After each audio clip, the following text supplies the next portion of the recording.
pensando nas Copas que o Brasil ganhou não nesse joga bonito, não nesse futebol arte como todo mundo pensa. Lembre-se que a seleção brasileira sempre teve grandes zagueiros e grandes laterais e principalmente grandes meio-campistas defensivos, e isso é o que me incomodava muito vendo o Casemiro com seus 180 quilos, talvez não em pesos terrestres, mas sim em pesos espirituais. Só pensar, 1958, o meio-campo era composto por Zito e Didi, o Didi mais com a bola e o Zito sem a bola. Vejam jogos de 1958, vejam o Zito correr e comparem com outros jogadores. O Zito corria muito, ele era um Kanté dos anos 50, o Zito, tá? E ele conseguia dar esse suporte pro Didi, que não corria tanto, mas ele era um craque com a bola no pé e fazia com que os erros desse futebol arte não fossem tão condenatórios. Copa de 62, o Garrincha foi o grande jogador da Copa de 62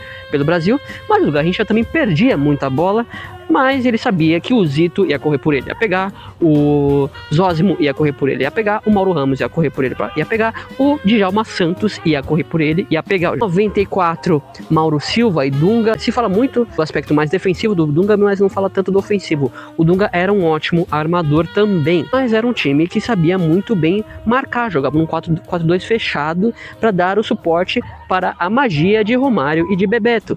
2002 era um time que jogava num 3-5-2, com o miolo de zaga e o miolo do meio de campo bem fechado, com 3 zagueiros e Edmilson, Gilberto Silva, primeiro volantes, um mais recuado e outro com o primeiro volante ainda, e era um time que segurava as pontas, tanto para a subida dos laterais, Roberto Carlos e Cafu, quanto para que a genialidade de Ronaldinho, Rivaldo e Ronaldo, quando não desse certo, não fosse algo tão punitivesco como quando a gente tem um Vini Júnior e um Neymar tentando fazer uma coisa. Neymar pensando em Copas anteriores, obviamente. Mas eles perdem a bola, quando eles vão ter uma outra chance? A gente não sabia tanto. A Noruega tocando a bola.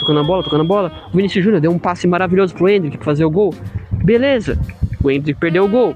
Logo depois disso, o Endrick teria uma chance tão próxima assim de ter um outro lance. Isso significa ganhar a batalha do meio de campo com jogadores que mordem bastante. E o Ancelotti ainda veio com uma leitura totalmente contrária, queria jogar num 4-2-4, pensando que nem os 4-2-4 dos anos 50 e 60 eram 4-2-4, tão 4-2-4 assim. O Zagallo vira e mexe, ele voltava para fazer um terceiro homem de meio campo. O Rivellini em 70 também fazia muito isso. E é isso que o Brasil precisa pensar mais, em jogadores do meio de campo que consigam não necessariamente controlar o jogo no meio de campo, mas deixar o jogo mais leve para que os atacantes possam arriscar cada vez mais e no modo mais caótico possível, caso queiram.